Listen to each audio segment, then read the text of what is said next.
My own daughter called me a heavy suitcase. Not to my face. She said it in the next room, thinking I couldn't hear her, thinking these old ears had already given up like she assumed my legs had. She was wrong. Dead wrong. And that one sentence, spoken in a careless whisper over a coffee pot, became the spark that burned my old life to the ground and built something fiercer in its place. My name is Clemencia. I am 69 years old. And for years, I let my own family convince me that I was finished, that my story had already ended, that all that was left for me was a rocking chair, a garden, and grandchildren to babysit while the world moved on without me. I believed them. That was my first mistake. My second mistake was staying silent for far too long. But silence, I learned, can be the sharpest weapon a woman has, if she knows how to use it. It was a Sunday. Sacred in my family. Or at least that's what my mother taught me a lifetime ago. I was standing in my kitchen with my hand resting on the lid of an old porcelain coffee pot, the one I'd bought at a flea market in Vienna 30 years earlier, back when I still had a passport full of stamps and a life full of movement. In the next room, my granddaughter Sophia was setting the table, the clink of plates mixing with the murmur of the television. Ordinary. Peaceful. Until it wasn't. Because underneath that ordinary Sunday noise, I heard my daughter Marcella whispering to her husband, Esteban. And what she said split something open inside me that I didn't know could still break. We can't take her, Esteban. Understand? Mom walks too slow. Europe is meant for walking, for getting lost in the streets.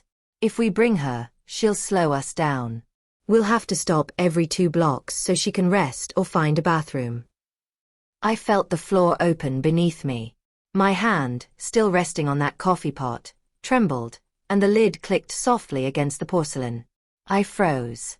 I held my breath, praying they hadn't heard the sound, praying I had somehow misunderstood. Esteban's voice came next, weak, more like a man performing guilt than feeling it. But Marcella, she's always wanted to go back to Paris. And she helped pay for the kids' tuition this year. She'll feel terrible if she finds out we all went without her. She won't find out until we're already there, Marcella replied. Or we'll tell her gently that it was an adventure trip, too exhausting for her. We'll say it's for her health. Mom isn't up for that kind of pace anymore. She gets tired just climbing the stairs in her own house. Imagine her on the London Underground, or climbing up to Sacré-Cœur. She'd be a burden, Esteban. A heavy suitcase we can't put down. A heavy suitcase. A burden.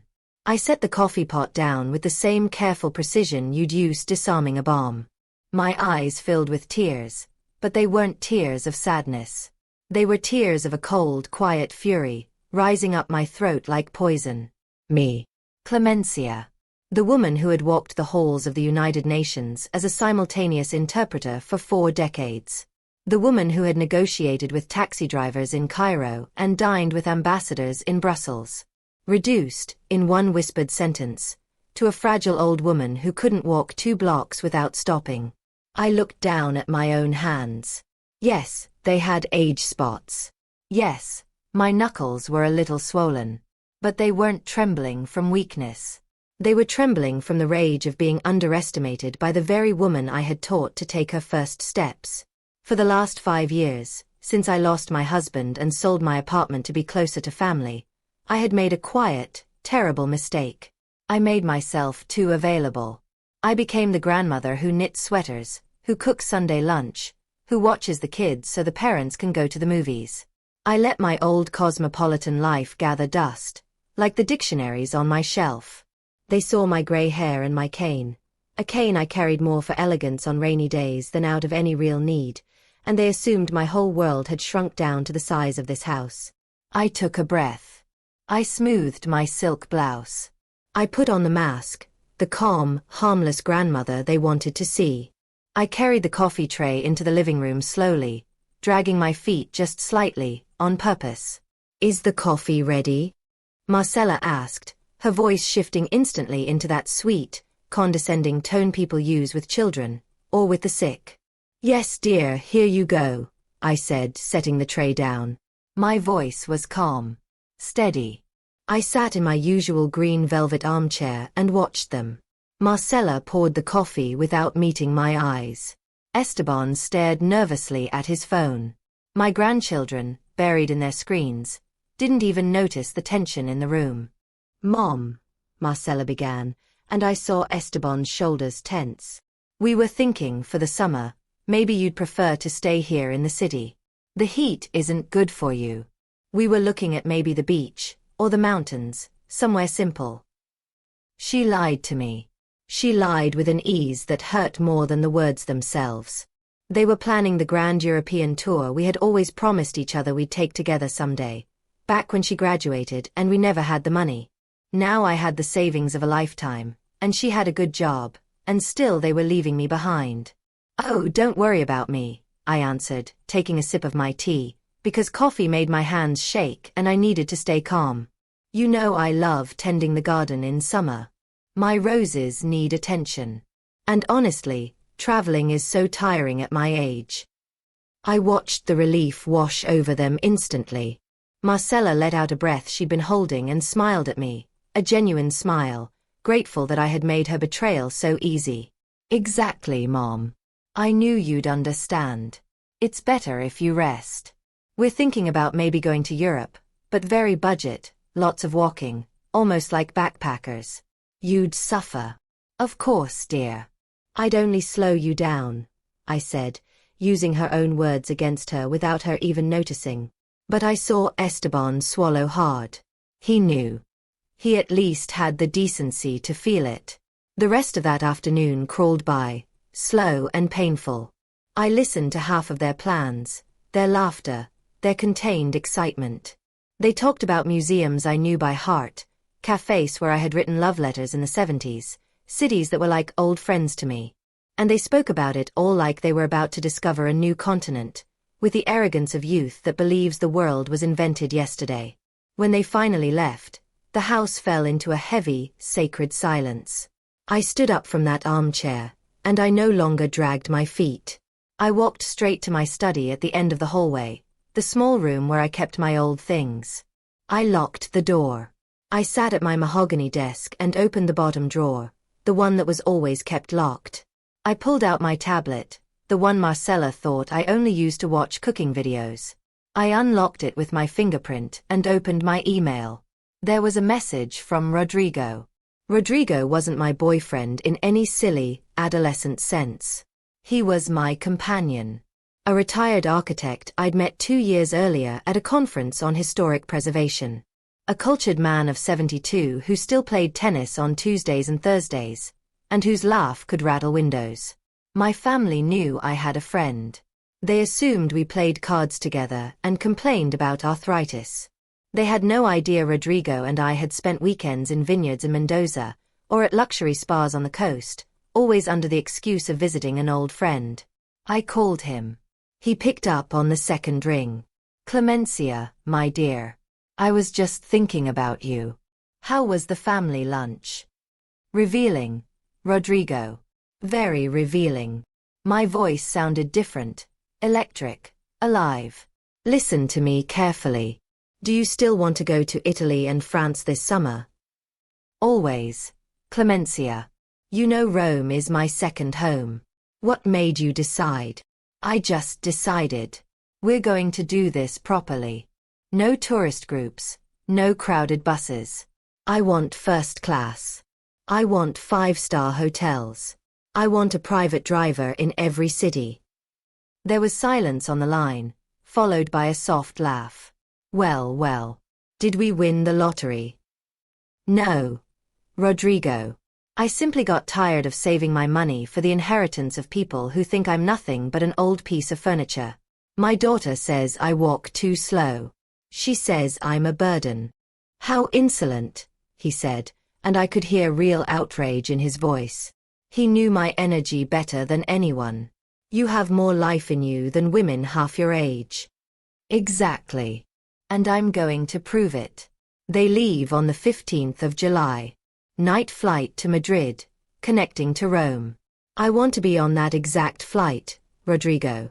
But not economy, packed in like cargo. I want to be up front, where they pour the champagne before takeoff. "Leave it to me," he said, his voice full of mischief. "I have a contact at the travel agency who can get us anything. Should we book the same hotels too?" "God, no. Absolutely not. They'll be staying in cheap 3-star hotels or budget Airbnbs to save money. We'll stay at the Ritz, the Hassler, the Plaza Athénée. But yes, I want them to see us. I want us to cross paths at the airport. I want them to watch the slow old woman walk right past them. That is a wicked plan, Clemencia. I love it." I hung up the phone and felt a wave of adrenaline I hadn't felt since my days interpreting at presidential summits, when one wrong word could start a war. I walked to the full-length mirror in the corner and looked at myself. White hair, cut into an elegant bob. Wrinkles carved by years of laughing and crying.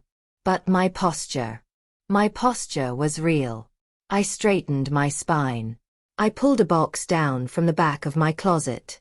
Inside was my passport, full of old stamps, and a worn leather journal, my travel diary. I opened it at random. Paris, 1985. Café de Flore. The smell of tobacco and rain. I turned the page. Rome, 1990. The light on the Tiber at sunset. To them, Europe was a map on a phone screen. To me, Europe was a poem I knew by heart. Over the following weeks, my performance deserved an award. Every time Marcella visited, I exaggerated my aches a little more.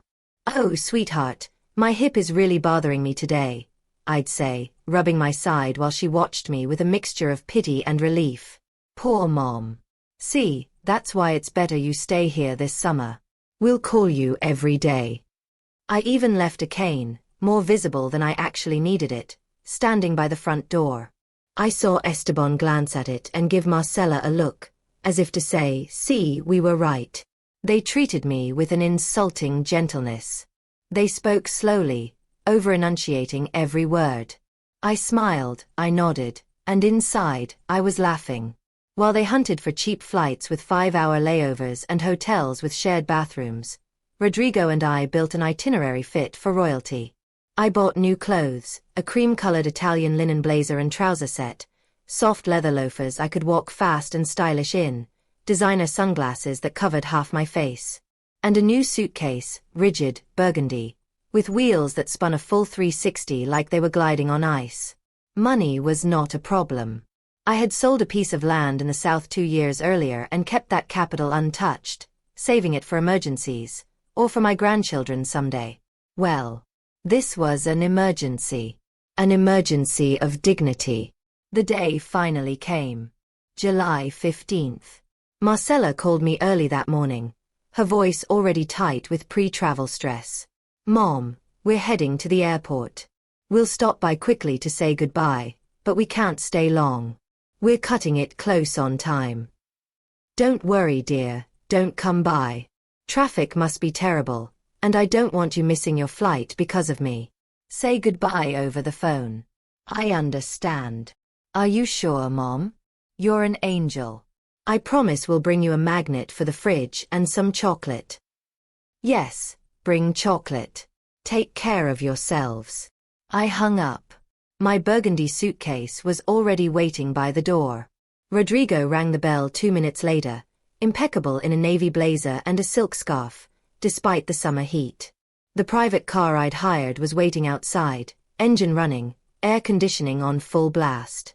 "Ready for the adventure, Madam Clemencia?" Rodrigo asked, offering me his arm. "More ready than I've ever been," I answered, taking my handbag. I locked the door to my house with a double turn of the key, and I left behind the old woman who watered plants and knitted scarves.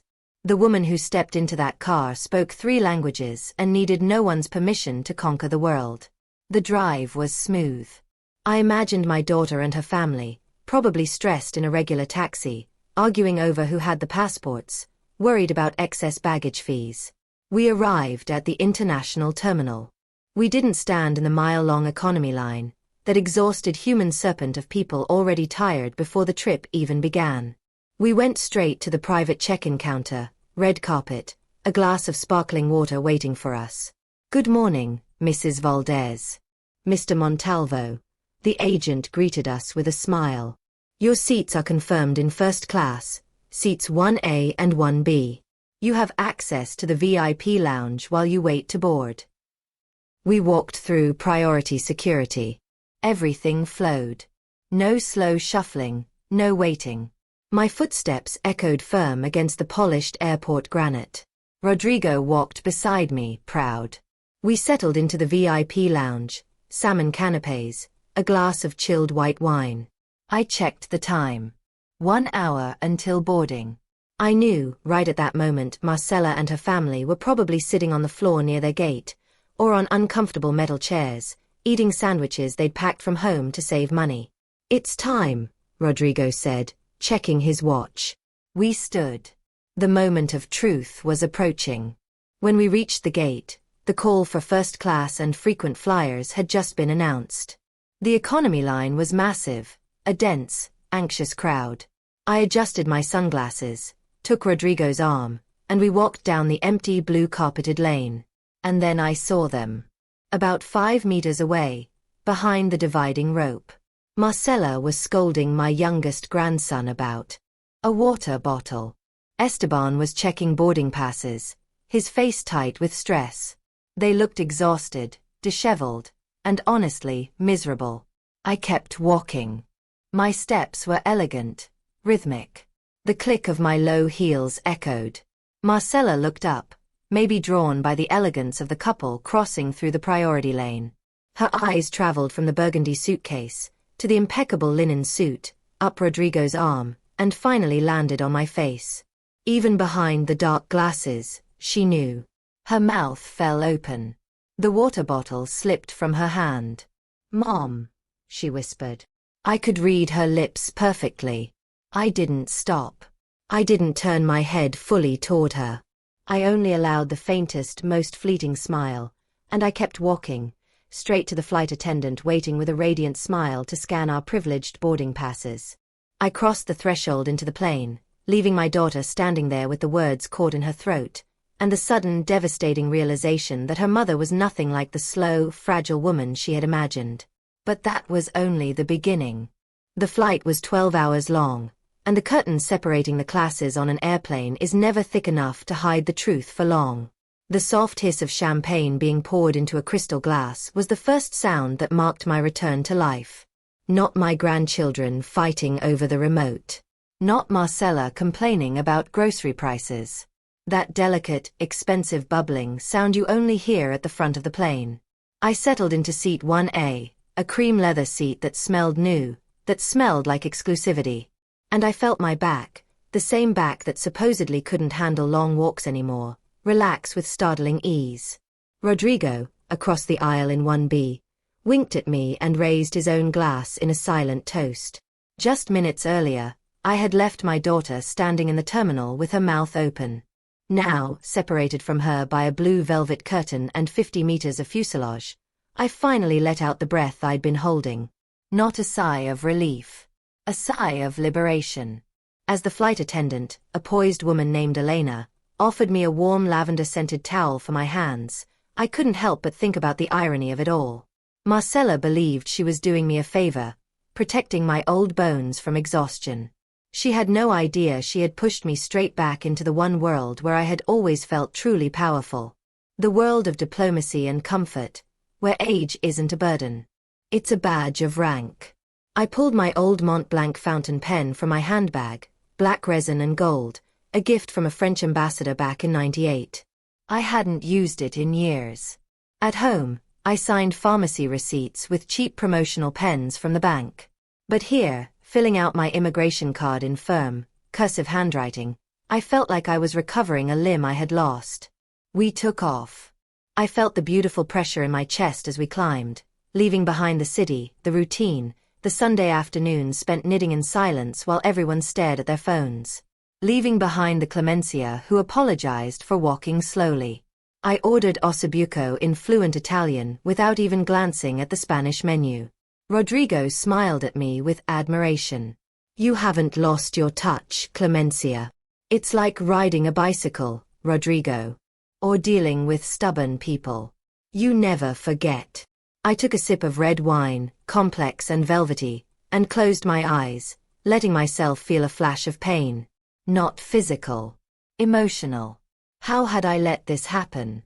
At what exact moment had Clemencia Valdez, the woman who once translated peace negotiations, become the grandmother who walks too slow? I remembered an incident from 3 years earlier. I had dropped a plate in the kitchen. A silly accident. My hands had been wet. Marcella came running like a bomb had gone off. She pushed me aside, gently but firmly, and swept up the pieces herself, saying, "Mom, leave it, you'll cut yourself. You don't have the reflexes you used to. Just sit down." And I sat down. That was the mistake. I sat down and accepted her story. I accepted that my reflexes had failed because of age, and not because of soap and water. From that moment on, every misplaced key became early dementia in their eyes. Every nap became chronic fatigue. They built a cage of cotton wool around me, and I, out of love, out of not wanting to be a bother, out of fear of loneliness, walked inside and locked the door from the inside. But the woman reflected now in the dark airplane window was not a fragile old lady. She wore silk against her skin, not an old wool sweater. Her hands, holding a wine glass, looked strong. The age spots were still there, yes, but they were maps of a life fully lived, not stains to be ashamed of. I turned my phone on briefly before we reached cruising altitude. 3 missed calls from Marcella. 1 text message. I only glimpsed the preview. "Mom, what were you doing in the priority line? Why aren't you answering? Esteban says he saw you with a man.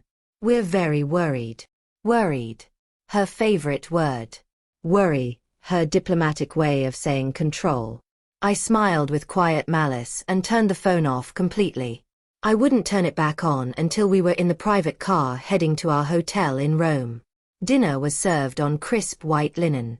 Real silverware, heavy and cold, nothing plastic. "To my dear fugitive," Rodrigo whispered, lifting his glass again. "To my accomplice," I answered. We ate slowly, savoring every bite, talking about art and architecture, subjects that were forbidden at my family table because they bored the children. If Marcella were here, she wouldn't understand half our conversation. And yet she was the one who decided whether I was fit to travel. When the cabin lights dimmed to a soft blue, Elena prepared my bed. Yes, a rail bed. The seat reclined fully flat, and she laid down a soft duvet and a real feather pillow. As I settled beneath the blankets, I felt like a spy on a secret mission. I was in the same metal tube as my daughter, breathing the same recycled air, yet existing in parallel universes. She, in a universe of scarcity and complaint. I, in one of abundance and pleasure. But the real test would come after landing. I knew fate would cross our paths. Rome is a big city, but the tourist circuit is a handkerchief. And we had a layover in Madrid. That's where danger and opportunity would collide. My strategist's mind began drawing the plan. "Rodrigo," I whispered in the dim cabin light. "In Madrid we have a 3-hour layover. They'll probably wander looking for a far-off gate and grab something quick to eat. We have access to the Velázquez VIP lounge, the best in the terminal," he confirmed. "I want us to be visible. I don't want to hide. If they see us, let them see us, but let them see us unreachable. And in Rome, Rome is where we land the final blow. Remember Marcella mentioned wanting to see the Trevi Fountain at sunrise to avoid the crowds? Classic tourist move, straight out of some travel blog." Rodrigo laughed. "Exactly. We'll be there too. But not as sweaty tourists with backpacks. We'll be having breakfast on the hotel terrace that looks right over the fountain. When she looks up searching for the perfect photo angle, I want her to see me sipping a flawless cappuccino, without a trace of exhaustion." "That's cruel, Clemencia," he said, though his tone was pure amusement. "No, Rodrigo. It's educational. I'm teaching her that old age is not a sentence to invisibility. If she didn't want to hold my hand, she'll have to watch me from a distance." Sleep began to take me, deep and restorative, rocked by the gentle motion of the plane. I felt safe. For the first time in years, I didn't feel like a guest in someone else's life. I felt like the owner of my own. Just before drifting off, I thought about that curtain, the fabric separating the classes. Tomorrow, when we landed, that curtain would open, and when it did, I wouldn't step out as a confused old woman looking for her cane. I would step out like a queen descending from her carriage. We landed in Madrid so smoothly I barely felt the wheels touch the runway. I stretched like a satisfied cat. My joints, the ones Marcella swore creaked like old wood, felt flexible and rested after 8 hours of horizontal sleep. We were the first off the plane, one of the small great victories money buys that my daughter simply doesn't understand. Time. We walked the long terminal corridors with renewed energy, my Italian leather loafers barely making a sound, my pace steady, fast. No trace of the slow grandmother anywhere. Instead of heading to the metal chairs at our connecting gate, we went straight to the Velasquez VIP lounge. Iberian ham, a glass of cava. I turned my phone back on. 20 missed calls from Marcella. 12 text messages. 3 voicemails. I opened one message out of morbid curiosity. Mom, I swear I saw you board that plane. Esteban says I'm losing my mind from lack of sleep, but it was your suitcase. Where are you? I've been calling the house and nobody answers. If you don't respond in 5 minutes, I'm calling the police. I smiled and sipped my cava, letting the bubbles tickle my nose. The irony was delicious. For years I had waited on her calls, her visits, begging for scraps of attention that were always given grudgingly. Now she was desperate to find me. The power had shifted hands, silently, without shouting, with nothing more than a plane ticket. When it was time to board for Rome, we walked toward gate H2, and there they were. I saw them before they saw me. Sitting on the floor near a pillar, surrounded by scattered backpacks. Esteban had his head thrown back, mouth open, dozing. My grandchildren played on a handheld console, oblivious to the world. But Marcella was standing, phone pressed to her ear, pacing in tight little circles like a caged animal. Her hair was a mess, dark circles under her eyes. She looked 10 years older than me in that moment. I stopped for a second. Rodrigo squeezed my arm gently. Ready for the show, he whispered. Let it begin, I answered. We didn't walk toward them. We walked toward the priority boarding line, right beside where they were camped out. I passed within 3 meters of my daughter. The sound of my firm footsteps must have alerted her. Or maybe it was my perfume, sandalwood and jasmine, a scent she'd known since childhood. Marcella turned. The phone slipped from her hand, but she caught it clumsily mid-air. Her eyes widened as she took me in, impeccable, fresh, sunglasses pushed up on my head like a crown. Mom. Her voice came out strangled, a mix of disbelief and terror. I stopped. I turned my head slowly, the way you'd respond to a distant, irritating noise. I looked at her over the reading glasses hanging from my neck. Ah, Marcella, hello dear, I said casually, as if we'd bumped into each other at the corner bakery, and not in an international airport thousands of miles from home. What a coincidence. She froze completely. What a coincidence, she stammered, taking 2 steps forward, then stopping short, as if my straightened posture had built an invisible wall. Mom, what are you doing here?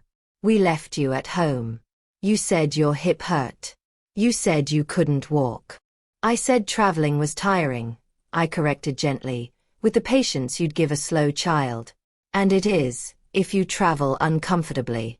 But it turns out my hips respond wonderfully to champagne and reclining seats. But how? With what money?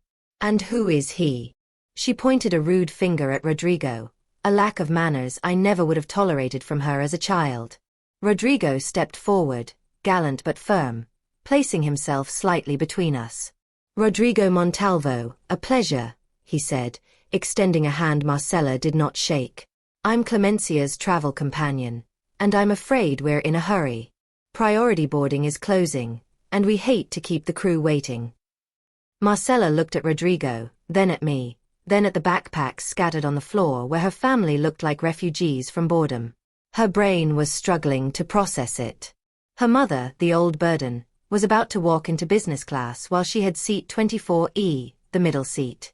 "Mom, this is ridiculous. You have to come with us. You can't wander around Europe alone with a stranger. You're almost 70. Her voice rose, drawing looks from other passengers. She was trying to regain control, trying to become the responsible adult again, managing the incapable old woman. I let out a short, dry laugh. "Marcella, sweetheart, lower your voice. You're making a scene. And for your information, I am not alone. I am better accompanied than I've ever been. And don't worry about my pace. Turns out when I don't have to carry anyone's pity, I walk quite fast." "But we're going to Rome too," Esteban cut in, standing up clumsily. "Clemencia, this is madness. Where will you be staying? Maybe we can try to change hotels to be together, to look after her." I looked at him with a mix of pity and amusement. "Esteban dear, I appreciate the thought, but I highly doubt the Hassler has last-minute rooms available, let alone anything that fits your backpacker budget. We are seeking rest, not survival adventures." The mention of the Hassler, one of the most exclusive hotels in Rome, landed like a bomb. I watched Marcella swallow hard. She knew exactly what a night there cost. She knew that was the kind of trip she'd always dreamed of and had denied me under the excuse of my old age.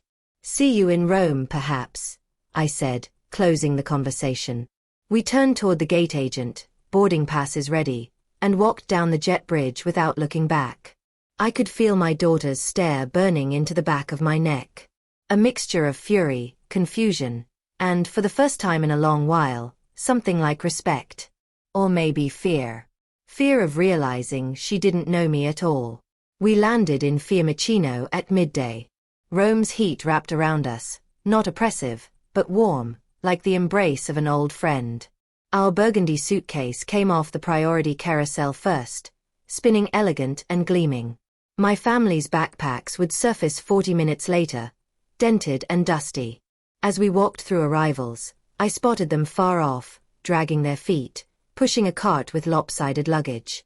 Marcella was scanning the crowd, phone in hand, desperate. She saw me. She ran, leaving her husband and children behind. "Mom, wait," she called out, dodging a group of nuns. "We have to talk. You can't just leave like this. We're taking the express train downtown. We can go together." "No," I interrupted, raising a gloved hand, worn purely for style despite the heat. "I'm sorry, dear. The train is far too chaotic for me. You know my bones." At that exact moment, a man in an immaculate black suit holding a gold-lettered sign reading Signora Valdez e Signor Montalvo approached. "Signora Valdez, welcome to Rome," the driver said with a slight bow. "The Mercedes is right outside with the air conditioning ready. May I take your luggage?" He took my suitcase and Rodrigo's with military efficiency. Marcella stood frozen, staring at the driver, staring at the golden sign, staring at the sleek black car visible through the glass doors, parked in the zone forbidden to ordinary mortals. Then she looked at her own reality. The chaos, the heat, the crowded train waiting for her, the heavy bag she'd have to carry herself. "But Mom," she whispered, her voice small, childlike. "Enjoy your walk, Marcella," I said, putting on my sunglasses. "They say Rome is best seen on foot. We prefer to see it in comfort. We'll meet again if fate wills it." I took Rodrigo's arm and we walked out into the radiant Italian sun. As the car pulled away, I saw my daughter through the tinted window, standing on the curb, surrounded by strangers, mouth open, arms limp, watching her burden speed away toward the good life. That evening my phone, which I'd kept on just for safety, buzzed relentlessly on the marble nightstand. I didn't need to check who it was. Marcella again. "Mom, please answer. The Airbnb is a disaster. No air conditioning, 5th floor, no elevator." Esteban twisted his ankle carrying the bags up. "The kids are crying from the heat. We need help." I read the message and felt a pang in my stomach. Not guilt, though my Catholic upbringing tried to whisper otherwise. A mixture of sorrow and validation. The heavy suitcase that would have slowed down the trip was now resting in a luxury oasis overlooking Piazza del Popolo, while the efficient organizers of this adventure were drowning in their own frugality. I set the phone face down. I wasn't going to rush to rescue them. They had designed this trip specifically to exclude me, on the premise that I couldn't keep up. Well, their pace was one of unnecessary suffering. Mine was one of calculated pleasure. That night we dined at La Pergola. Reservations there normally require months of waiting, but the maitre d' still remembered who had secured him an urgent visa for his mother 20 years earlier, back when I worked at the consulate. Connections, my dear, don't expire like yogurt. On the walk there, traffic forced us out of the car near the Pantheon, and turning a corner near a crowded pizza stand, I heard that unmistakable voice. It's not fair, Esteban. I told you to check the filters. This place is a pigsty. I stopped dead. 5 meters away, sitting on the edge of a dry fountain, was my family. Marcella's mascara was smeared, fanning my granddaughter Sophia with a crumpled tourist map. Esteban had his foot propped up with a dripping bag of ice, and my eldest grandson stared at the ground, wishing he were anywhere else in the universe. Rodrigo squeezed my hand. "Do you want to turn back?" he whispered. I looked at my daughter. She looked so small, so overwhelmed. But I remembered her words in my kitchen. A burden. A heavy suitcase. If I was going to help them, it would not be from pity. It would be from authority. "No," I said, straightening my spine. "Let's go say hello." The sound of my heels on the cobblestones alerted Esteban first. He looked up, squinting, and for a moment didn't seem to recognize me. He saw an elegant, confident woman lit by streetlight, not his widowed mother-in-law. "Clemencia," he said hoarsely. Marcella's head snapped up. Seeing me, her expression shifted from relief to disbelief to defensive fury. She jumped to her feet, ignoring her own exhaustion. "Mom," she exclaimed, approaching, then stopping as she took in the quality of my dress. "I've been calling you all day. Do you have any idea how worried we were? Something could have happened to you." "I'm perfectly fine, Marcella. As you can see," I answered calmly, gesturing at my outfit. "We were on our way to dinner. What happened to you? You look exhausted." "We got scammed on the apartment," she blurted, complaint overtaking pride. "It's horrible, Mom. It's unbearably hot. There's noise all night, and Esteban hurt his foot because the stairs are a death trap. You have to help us." "Help you?" I repeated, arching an eyebrow. "I thought this was supposed to be an adventure trip. Lots of walking. Backpacking. That wasn't what you wanted, was it? Me, with my slow pace, would have only gotten in the way of your authentic experience." Marcella flushed with anger. "Drop the sarcasm. We're your family. You have money. We saw it at the airport. You have to pay for a decent hotel. We can't stay there anymore. Look at your grandchildren." I looked at Sophia and Lucas. They stared at me with wide, hopeful eyes. It hurt my heart, but I knew that giving in now would mean crawling back into the cage. "Marcella," I said, using my negotiator's voice, the one that admits no argument. "You planned this trip. You set the budget. You decided I wasn't fit to come. And now you're demanding I use my savings, the very savings you worried I'd waste, to fix your mismanagement." "It's your obligation," she shouted, drawing curious stares from tourists nearby. "Aren't you the grandmother?" At that moment, the owner of the restaurant across the small square, an older man in a spotless apron, stepped out for a cigarette. Seeing me, he dropped his lighter. "Signora Valdez." "Clemencia," he shouted, arms wide open. I turned and smiled, genuinely this time. "Giovanni, caro mio," I answered in fluent Italian. Giovanni rushed over, kissing my cheeks with Italian enthusiasm. "I can't believe it. The finest interpreter who ever walked into the embassy." He turned to his waiters watching from the doorway. Bring the Prosecco. Signora Valdez is here. She saved my business back in '98 with that licensing negotiation, remember? Marcella and Esteban watched the scene with their mouths open. They didn't understand every word in Italian, but they understood the universal language of respect and admiration. They were watching a stranger treat their old mother like a celebrity. Giovanni, this is my friend Rodrigo, I said, then gestured vaguely toward the sweaty group by the fountain. And this is my daughter Marcella and her family. They're experiencing rustic Rome. Giovanni looked them over, his smile cooling slightly at the lack of polish, but he remained gracious. If you are family of Clemencias, you are welcome. Would you like a table? I have a full terrace, but for the signora, I can work magic.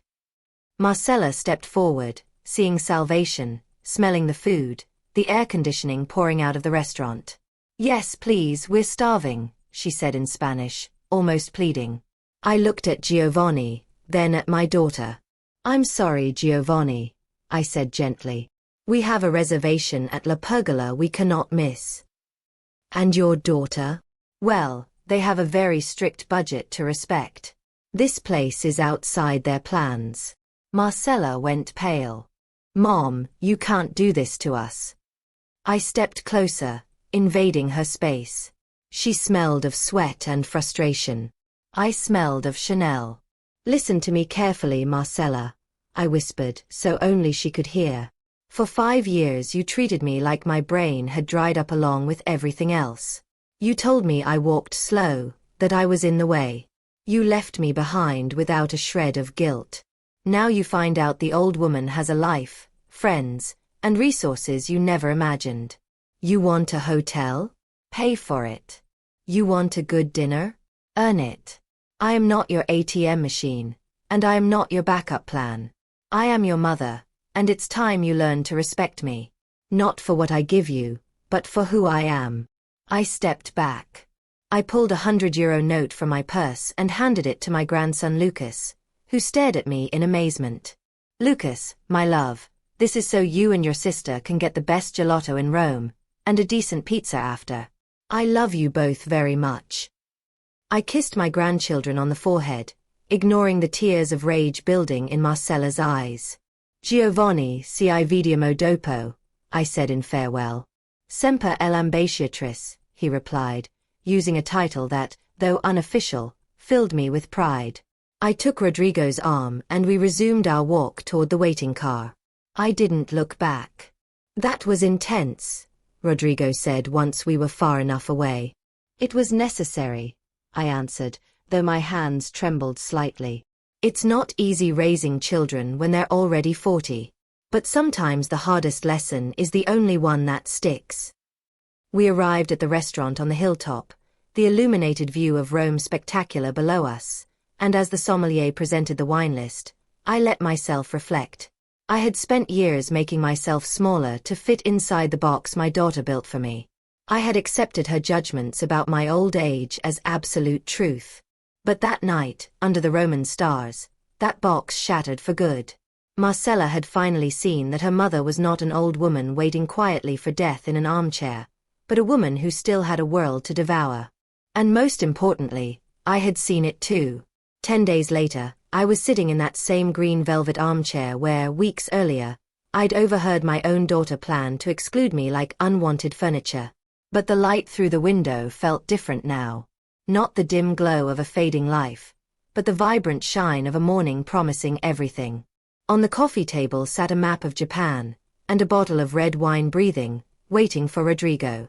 The doorbell rang. I didn't startle.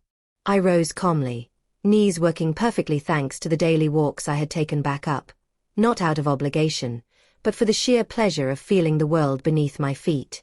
I opened the door to find Marcella. Alone. No children as human shields, no Esteban to back her up. She looked different. Her tan couldn't hide the tension lines around her mouth, and her usually rigid shoulders, tight with the arrogance of always believing she was right, had softened. "Hi, Mom," she said, and her voice lacked that condescending tone she used to carry. It was the voice of one adult speaking to another. "Hello, Marcella. Come in. The coffee's fresh, the good kind, the one I brought from Italy," I said, stepping aside. She walked in, looking around as if seeing the house for the first time. She stopped in front of the cabinet where I kept my travel mementos, things she used to ignore or dismiss as clutter. She lingered on a small jade horse statue, a gift from a Chinese diplomat back in '85. "You never told me the story behind that little horse," she murmured, not looking at me. "You never asked, dear. You always assumed I bought it at some local market," I said, pouring 2 cups into the fine porcelain. "No everyday mugs today. The occasion deserved the best china." We sat. The silence between us was thick, but not hostile. It was the silence of things that have broken and are slowly being mended, in hope that the glue holds. "Esteban is too ashamed to come," she said suddenly, wrapping both hands around her cup. "He says he doesn't know how to look you in the eye after the airport, and after the restaurant." "Shame is a good teacher, Marcella. Sometimes it teaches more than 1,000 lectures," I answered, sipping my coffee. "And you're ashamed too." Marcella looked up. Her eyes filled with tears she didn't let fall. "I'm confused, Mom. And yes, ashamed. When we saw you on the plane, so elegant, so in control of everything, I felt small. And then in Rome, when that man, the restaurant owner, treated you like a queen." She paused, searching for words. "I always thought your life had ended when you retired. I thought you were fading, and that it was my job to, I don't know, manage your final years so you wouldn't suffer." "Manage me or control me?" I asked softly, but with the precision of a scalpel. She lowered her head. "Control you. Because if I control you, I don't have to worry. And if I say you walk slow, I have an excuse not to include you, not to have to adjust my pace to yours." "It was selfish, Mom." "I know." I sighed. Hearing her say it out loud melted much of the ice that had settled over my heart. I didn't need her to grovel. I only needed her to see me. "Marcella, growing old is not a crime. Walking slow is not a flaw. It's a way of seeing the landscape more clearly. You all move so fast you miss half of life." In Rome, while you were struggling to find a cheap place to eat, Rodrigo and I watched the light change over the Colosseum for 2 hours, drinking wine. Who got more out of that trip? "You did," she admitted with a sad smile. "Definitely you. The apartment was a disaster, Mom. There were cockroaches. The kids cried 2 nights in a row because they missed your cooking, and your house. Lucas told me, Grandma really knows how to live. We don't." I let out a genuine laugh. "That boy has a future." "Good eye." Marcella laughed too, and the sound broke through the last barrier. She relaxed into the sofa. "Mom, I want to ask you something, and it's not money, I swear," she added quickly, seeing my raised eyebrow. "I want you to teach the kids, not knitting or gardening. I want you to teach them what you know. Languages, history, how to carry themselves at a fine table. I want you to tell them the stories from your travels. I don't want them growing up thinking the world is just what they see on a screen." I looked at her steadily. That was the real victory. Not the first-class flight, not the suite at the Hassler, but this. The recognition of my legacy. My daughter finally understood that my worth didn't lie in my domestic usefulness, but in a lifetime of experience. "I would love that, Marcella. But with one condition." "Name it." "The lessons happen at my pace, on my terms. If we visit a museum, we see 1 room per hour, not the whole building in 10 minutes. If we learn French, we learn the culture, not just the words. And Rodrigo will be there, because he knows more about art than any encyclopedia." "Done," she said without hesitation. "By the way, I like Rodrigo. Esteban says he's afraid of him, but I think it's respect. He's an imposing man. He's a man who knows what he wants. Just like me." When Marcella left an hour later, she didn't take home leftovers, and she didn't ask for money. She took a book from my library, Memoirs of Hadrian. She said she wanted to understand why I loved Rome so much. I watched her walk to her car, not as the spoiled daughter who had arrived, but as a woman who had just discovered treasure buried in her own backyard. That same week, I went back to my old garden club. I hadn't gone in months, always too tired to bother. When I walked in, the other women, many of them widows or retirees like myself, greeted me with the usual mixture of affection and resignation. They sat knitting, talking about ailments and pills and how ungrateful children can be. "Clemencia, it's been so long," said Rosario, once a literature professor, now rarely speaking of anything besides her arthritis. "Sit, we're complaining about medication prices." I stayed standing in the center of the room. I wore a linen dress I'd bought in Florence, sunglasses resting on my silver hair. "No, ladies, today I'm not sitting down to complain," I said, my voice strong and clear. Everyone looked up, startled by my tone. "Today I came to propose something." "A raffle?" someone asked. "No. A trip. And not to the local hot springs to soak our old bones. I'm putting together a group to visit the vineyards down south this spring. A real trip. Wine tastings, boutique hotels, walks through the vines. No school buses, no guides talking to us like we're deaf." There was a stunned silence. They glanced at each other. "But Clemencia," Rosario began, "we're not really up for that kind of thing anymore, and it's expensive, and the children worry." "My children worried so much they nearly bored me to death," I interrupted. "Listen closely. We have the time, and many of us have savings we've been saving for an inheritance for people who don't even need it. Are we going to wait to be pushed around in a wheelchair, or are we going to walk there ourselves, on our own two legs, even if it's slow?" I saw a spark ignite in Rosario's eyes. I saw Lupe straighten her back. I saw Carmen put down her knitting needles. "Did you say there's wine?" Rosario asked, with a mischievous smile I hadn't seen on her in years. "The best, and I know the winery owner personally." I winked. By the time I left the club, I had 8 women signed up, and a collective energy that could have lit up the whole neighborhood. I hadn't just changed my own life. I was beginning to change the story for everyone around me. We had stopped being the grandmothers and started becoming women again. When I got home, Rodrigo was already there, a bottle of wine open, studying the map of Japan. "Clemencia, I've been looking at the temple route through Kyoto. Lots of walking. Lots of stairs," he said, looking at me with playful defiance. I walked over and kissed him. "Then we'll climb slowly, Rodrigo. Step by step.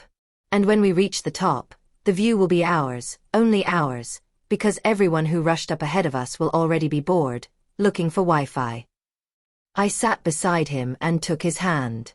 I thought about everything that had happened. The humiliation in my own kitchen.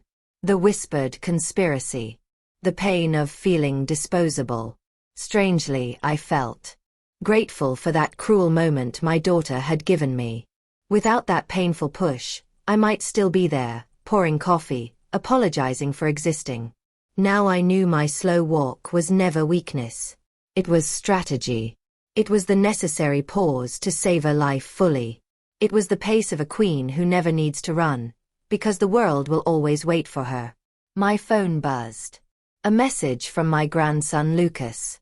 "Grandma, will you teach me how to say I want ice cream in Italian tomorrow? Mom says you say it perfectly." I smiled and wrote back, "Of course. And I'll also teach you how to ask for the check, which is the most important phrase of all." I set the phone down and raised my glass to Rodrigo. I didn't know how many years I had left. Nobody ever does. But I had absolute certainty of one thing. I was never going to spend them sitting quietly, waiting for the end. My burgundy suitcase sits in my closet, clean, ready. My passport has blank pages, hungry for ink. My daughter was right about one thing. I am a heavy suitcase. Just not because I'm a burden. Because I am full of gold. Full of stories. Full of life. And anyone who wants to travel with me will need the strength to appreciate it, or they can stand on the platform and watch me leave, first class, toward my next destination. Life, my friends, doesn't end until you stop making plans. And I have my calendar full for the next century.